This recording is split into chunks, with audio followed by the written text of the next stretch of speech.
ଆଜିର 40ଟି ଅନୁଚିନ୍ତା ଯାହା ଆପଣଙ୍କ ଜୀବନକୁ ବଦଳେଇ ଦବ। 1. ଏକୁଟିଆ ବଞ୍ଚିବା ଅଭ୍ୟାସ କରିନିଅନ୍ତୁ କାରଣ ଏଠି କାମ ଥିଲା ବେଳେ ସମସ୍ତେ ନିଜର, ଆଉ ଏଠି କାମ ସରିଗଲା ପରେ ସମସ୍ତେ ଏକୁଟିଆ କରି ଚାଲିଯିବେ। 2. ଭଗବାନଙ୍କ ନାମ ଯେଉଁ ବାଟରେ ନିଅନ୍ତୁ, ପ୍ରେମରେ ନିଅନ୍ତୁ ଅବା କ୍ରୋଧରେ ନିଅନ୍ତୁ, ବୁଝି ବିଚାରି ନିଅନ୍ତୁ ଅବା ନ ବୁଝି ନିଅନ୍ତୁ, ସବୁ ଅବସ୍ଥାରେ ସର୍ବଦା ତୁମର ହିଁ କଲ୍ୟାଣ ହେବ। ଯଦି ଭଗବାନ ଦେବେ ତ କେହି ବି ନେଇ ପାରିବେ ନାହିଁ, ଆଉ ଯଦି ଭଗବାନ ନେବେ ତ କେହି ବି ଅଟକାଇ ପାରିବେ ନାହିଁ। 3. ଯେଉଁ ବ୍ୟକ୍ତି ନିଜର ସ୍ୱାର୍ଥ ସାଧନ ଉଦ୍ଦେଶ୍ୟରେ ଧର୍ମର ଦାହି ଦେଇ ପରକୁ ଠକିଥାଏ, ନିଜ ମତ ଜାହିର କରିବା ପାଇଁ ଅନ୍ୟର ମୂଲ୍ୟବାନ ମତକୁ ଉପେକ୍ଷା କରେ, ଗୁପ୍ତ ଭାବରେ ନାନା ବ୍ୟଭିଚାର କରୁଥିଲେ ହେ ବାହ୍ୟ କ୍ରିୟା କଲା ପରେ ନିଜର ଧର୍ମଭାବ ଦେଖାଏ, ସେ କଦାପି ବିଶ୍ୱାସ ଯୋଗ୍ୟ ହୋଇପାରେ ନାହିଁ। 4. କଲରା ପାଟିକୁ ପିତା ଲାଗିଲେ କଣ ହେବ କିନ୍ତୁ ଶରୀର ପାଇଁ ହିତକର, ସେହିପରି ଗୁରୁଜନଙ୍କ ଗାଳି ଗୁଲଜ କାନକୁ ଖରାପ ଲାଗିଲେ କଣ ହେବ, ଏସବୁ ଆମ ଜୀବନ ସକାଶେ ହିତକର। 5. ଭଲ ବାଟ ଚାରିଆଡ଼କୁ ପଡ଼ିଥାଏ, ଠିକ୍ ବାଟ ଗୋଟିଏ ଆଡ଼କୁ, ସେହି କାରଣରୁ ଜୀବନରେ ବିଫଳତା ସହଜଲଭ୍ୟ, ସଫଳତା ମିଳେ ବହୁତ କଷ୍ଟରେ। 6. ଦାନ କଲେ ଟଙ୍କା ଯାଏ, ଲକ୍ଷ୍ମୀ ନୁହେଁ, ଘଣ୍ଟା ବନ୍ଦ କଲେ ଘଣ୍ଟା ବନ୍ଦ ହୋଇଯାଏ, ସମୟ ନୁହେଁ, ମିଛ ଲୁଚେଇଲେ ମିଛ ଲୁଚିଯାଏ, ସତ ନୁହେଁ। 7. ହେ ଈଶ୍ୱର, ସୁଖ ଏତିକି ଦିଅ ଯେ ମନରେ ଅହଙ୍କାର ନ ଆସୁ, ଆଉ ଦୁଃଖ ଏତିକି ଦିଅ ଯେ ତୁମ ଉପରୁ ଯେମିତି ଭରସା ନ ତୁଟୁ। 8. ପଇସା ପାଖରେ ଥିଲେ ପର ବି ଆପଣାର ହୋଇଯାଆନ୍ତି, ପଇସା ପାଖରେ ନ ଥିଲେ ଆପଣାର ବି ପର କରିଦିଅନ୍ତି। 9. ଭୁଲ ମାନିଯିବା ଆଉ ଦୋଷ ଛାଡ଼ିବାରେ କେବେ ଡେରି କରିବନି, କାହିଁକି ନା ସମୟ ଯେତେ ଲମ୍ବା ହେବ ସେଥିରୁ ମୁକୁଳିବା ସେତିକି କଷ୍ଟ ହୋଇଯାଇଥାଏ। 10. ପ୍ରତ୍ୟେକ ମହତ କାର୍ଯ୍ୟ ପ୍ରଥମେ ଅସମ୍ଭବ ବୋଲି ଜଣାପଡ଼େ। 11.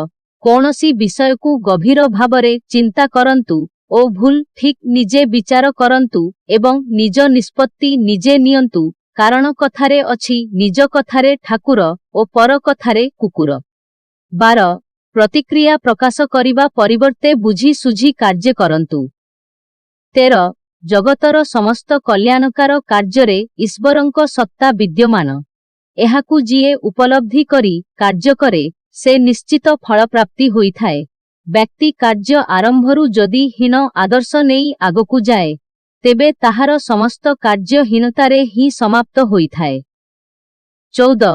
ଚତୁର ଲୋକମାନେ ଜ୍ଞାନୀ, କାରଣ ସେମାନେ ଯେପରି ଭାବେ ରହନ୍ତି ସେପରି ଚିନ୍ତା କରନ୍ତି, କିନ୍ତୁ ମୂର୍ଖମାନଙ୍କର ନିର୍ବୋଧତା ଏହି ଯେ ଅନ୍ୟକୁ ଠକି କିପରି ବଞ୍ଚିବେ ସେହି କଥା ସର୍ବଦା ଭାବନ୍ତି ଓ ଶେଷରେ ନିଜେ ହିଁ ନିଜର କବର ବନିଯାନ୍ତି। 15. ଆମେ ଆମର ଚାହିଦା ଅନୁସାରେ କିଛି ନା କିଛି ଆଶା ପୂରଣ କରିବାକୁ ସମସ୍ତେ ଚାହିଁଥାନ୍ତି, ହେଲେ ଏମିତି କିଛି ଆଶା କରିବା ଉଚିତ ନୁହେଁ ଯାହା ପୂରଣ ହୋଇପାରୁ ନଥିବ, ଯାହା ପାଇଁ କି ଆମକୁ ଜୀବନ ସାରା କଷ୍ଟ ମଧ୍ୟ ସହିବାକୁ ପଡ଼ିପାରେ। 16. ଅନେକ ପରିସ୍ଥିତିରେ ହାରିବା ପରେ ହିଁ ସଫଳତା ରାସ୍ତାର ସନ୍ଧାନ ମିଳିଥାଏ, ଏଣୁ ହାରିଗଲେ ନିରାଶ ନ ହୋଇ ମନୋବଳ ଦୃଢ଼ ରଖି କାମ କରିବା ଉଚିତ। 17. ଯେଉଁ ଲୋକଙ୍କ ପାଖରେ ମାନବିକତା ବା ମଣିଷପଣିଆ ନଥାଏ, ସେମାନଙ୍କ ପାଖରେ ସମ୍ପର୍କର ମୂଲ୍ୟ କିଛି ନଥାଏ। 18. ଏ ଲୋକ ବି ଭାରି ଅଜବ, ମରି ଯାଇଥିବା ଲୋକ ପାଇଁ କାନ୍ଦନ୍ତି ଆଉ ବଞ୍ଚିଥିବା ଲୋକଙ୍କୁ କନ୍ଦାନ୍ତି। 19.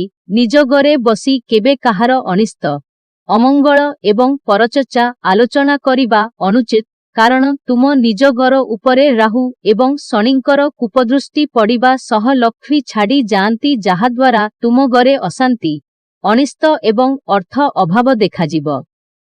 20. ଅନ୍ୟୁନ 5 ମିନିଟ୍ ପାଇଁ ଆପଣଙ୍କର ବ୍ୟକ୍ତିତ୍ୱ, ଯୋଗ୍ୟତା ଓ ଚିରନ୍ତନର ମୂଲ୍ୟ ସମ୍ବନ୍ଧରେ ବିଚାର କରନ୍ତୁ। 21. ଅନ୍ୟର କଥା ଖୋଲା ହୃଦୟରେ ଶୁଣି ନିଜ ସମ୍ପର୍କରେ ଉନ୍ନତି ଆଣନ୍ତୁ। 22. ପ୍ରତ୍ୟେହ ଜଣେ ବ୍ୟକ୍ତିଙ୍କର ବିଶେଷତାକୁ ଖୋଜି ତାର ପ୍ରଶଂସା କରନ୍ତୁ। 23. ଧୈର୍ଯ୍ୟ ଏକ ଏପରି ବନ୍ଧୁ ଯିଏ ପାଖରେ ଥିଲେ ମଣିଷ ସବୁ ପରିସ୍ଥିତିକୁ ମୁକାବିଲା କରିପାରେ, ଯେତେବେଳେ ସିଏ ମଣିଷର ସାଥୀ ଛାଡ଼ିଦିଏ ସେତେବେଳେ ମଣିଷର ପାଦ ତଳମଳ ହୋଇଯାଇଥାଏ। 24. ଯେଉଁ ରାସ୍ତାରେ ଆପଣ ଏକୁଟିଆ ରହିଯାଉଛନ୍ତି, ତେବେ ବୁଝି ନିଅନ୍ତୁ ଆପଣ ସଠିକ ରାସ୍ତାରେ ଚାଲୁଛନ୍ତି, କାହିଁକି ନା ସତ୍ୟତାର ରାସ୍ତାରେ କେହି ସାଥିରେ ନଥାନ୍ତି। 25. ନିଜର କଳା କୌଶଳକୁ ସମୟ ଦେଖି ଅନ୍ୟମାନଙ୍କୁ ଶିଖାଇବାରେ ପ୍ରଯତ୍ନ କରନ୍ତୁ। 26. ଆଜି ହିଁ ନିଜର ପ୍ରତିବେଶୀଙ୍କୁ ବୁଝିବା ପାଇଁ ପ୍ରଯତ୍ନ କରନ୍ତୁ ଓ ନିଜର ସମାଜକୁ ସମୃଦ୍ଧି କରନ୍ତୁ। 27. କୌଣସି ସମାଜ କଲ୍ୟାଣକାରୀ କାର୍ଯ୍ୟରେ ପୂର୍ଣ୍ଣ ସହଯୋଗ ପ୍ରଦାନ କରି ନିଜର ବିଶେଷତା ପ୍ରତିପାଦନ କରନ୍ତୁ। 28. ଏ ଦୁନିଆର ଲୋକ ବି ଭାରି ଅଜବ, ଏଠି ମରି ଯାଇଥିବା ଲୋକ ପାଇଁ କାନ୍ଦନ୍ତି ଆଉ ବଞ୍ଚିଥିବା ଲୋକଙ୍କୁ କନ୍ଦାନ୍ତି। ଯେଉଁ ଲୋକଙ୍କ ପାଖରେ ମାନବିକତା ବା ମଣିଷପଣିଆ ନଥାଏ, ସେମାନଙ୍କ ପାଖରେ ସମ୍ପର୍କର ମୂଲ୍ୟ ହିଁ କିଛି ନଥାଏ। 29. ନିଜ ଘରେ ବସି କେବେ କାହାର ଅନିଷ୍ଟ, ଅମଙ୍ଗଳ ଏବଂ ପରଚର୍ଚ୍ଚା ଆଲୋଚନା କରିବା ଅନୁଚିତ, କାରଣ ତୁମ ନିଜ ଘର ଉପରେ ରାହୁ ଏବଂ ଶନିଙ୍କର କୋପଦୃଷ୍ଟି ପଡ଼ିବା ସହ ଲକ୍ଷ୍ମୀ ଛାଡ଼ି ଯାଆନ୍ତି, ଯାହାଦ୍ୱାରା ତୁମ ଘରେ ଅଶାନ୍ତି, ଅନିଷ୍ଟ ଏବଂ ଅର୍ଥ ଅଭାବ ଦେଖାଯାଏ। 30. କାହାକୁ ଧୋକା ଦେଇ ଭାବନ୍ତୁ ନାହିଁ ଯେ ସେ ଚାଲାକ ନଥିଲା। ମନେ ରଖନ୍ତୁ, ସେ ତୁମକୁ ବିଶ୍ୱାସ ଏଥିପାଇଁ କରିଥିଲେ ଯେ ଆଉ ତୁମେ ତାଙ୍କ ବିଶ୍ୱାସର ଯୋଗ୍ୟ ହିଁ ନଥିଲ। 31. ଯେଉଁ ଜୀବନରେ ସମସ୍ୟା ନାହିଁ, ସେ ଜୀବନ ନୁହେଁ।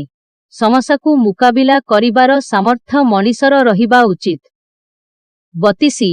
ଔଷଧ ପକେଟରେ ନୁହେଁ, ତାହା ଶରୀର ଭିତରକୁ ଗଲେ କାମ କରିଥାଏ। ଠିକ୍ ସେହିପରି ଭଲ ବିଚାର ମୋବାଇଲ ଭିତରେ ନୁହେଁ, ନିଜ ହୃଦୟକୁ ଗଲେ ଜୀବନ ସଫଳ ହୋଇଥାଏ।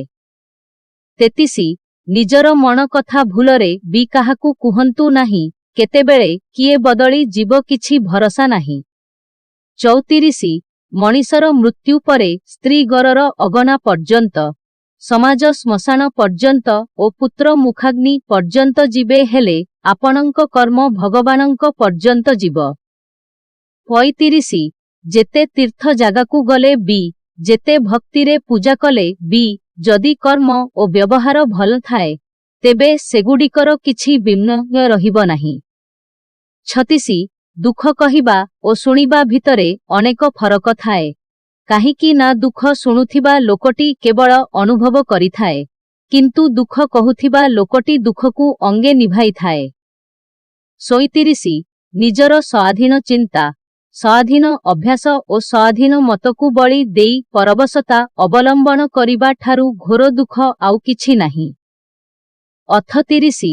ଆପଣ ଯେତେବେଳେ ଦୋଷ ନ କରି ଯଦି ଦୋଷୀ ହୋଇଯିବେ, ସେତେବେଳେ ଚୁପ୍ ରହିବା ସବୁଠାରୁ ଭଲ, କାରଣ ଚିତ୍କାର କରି କେବେ ବି ନିର୍ଦ୍ଦୋଷର ପ୍ରମାଣ କରାଯାଏ ନାହିଁ। ଅନେକ ପରିସ୍ଥିତିରେ ହାରିବା ପରେ ହିଁ ସଫଳତା ବାଟର ସନ୍ଧାନ ମିଳିଥାଏ, ତେଣୁ ହାରିଗଲେ ନିରାଶ ନ ହୋଇ ନିଜ ମନୋବଳ ଦୃଢ଼ ରଖି କାର୍ଯ୍ୟ କରିବା ଉଚିତ। 39. ଜୀବନରେ କେବେହେଲେ ପାଇବାର ଆଶା ରଖି କେବେ ଖୁସି ହୁଅନ୍ତୁ ନାହିଁ, କିମ୍ବା ହରେଇବାର ଦୁଃଖ ରଖି କେବେହେଲେ ଅଧିକ ଭାଙ୍ଗି ପଡ଼ନ୍ତୁ ନାହିଁ। ସବୁ ଆରମ୍ଭର ଶେଷ ନିଶ୍ଚୟ ଅଛି ଓ ସବୁ ଶେଷର ମଧ୍ୟ ଆରମ୍ଭ ଅଛି। 40. ଗୋଟିଏ ମଣିଷ ସେତେବେଳେ ଅଧିକ ଯନ୍ତ୍ରଣା ପାଇଥାଏ, ଯେତେବେଳେ ସେ ଚାହିଁଲେ ମଧ୍ୟ ତା ଦୁଃଖର କାରଣ କାହା ଆଗରେ ପରିପ୍ରକାଶ କରିପାରେ ନାହିଁ। ତେଣୁ ଅନ୍ୟର କଥା ଖୋଲା ହୃଦୟରେ ଶୁଣି ନିଜ ସମ୍ପର୍କରେ ଉନ୍ନତି ଆଣନ୍ତୁ। ଅନ୍ୟୁନ 5 ମିନିଟ୍ ପାଇଁ ଆପଣଙ୍କର ବ୍ୟକ୍ତିତ୍ୱ, ଯୋଗ୍ୟତା ଓ ଚିରନ୍ତନର ମୂଲ୍ୟ ସମ୍ବନ୍ଧରେ ବିଚାର କରନ୍ତୁ, ଦେଖିବେ ନିଜକୁ କେତେ ହାଲୁକା ମନେ କରିବେ।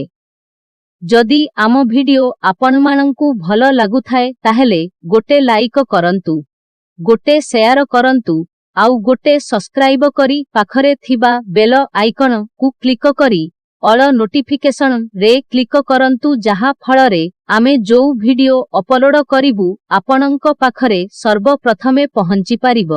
ଭିଡିଓକୁ ଶେଷ ପର୍ଯ୍ୟନ୍ତ ଦେଖିଥିବାରୁ ଧନ୍ୟବାଦ।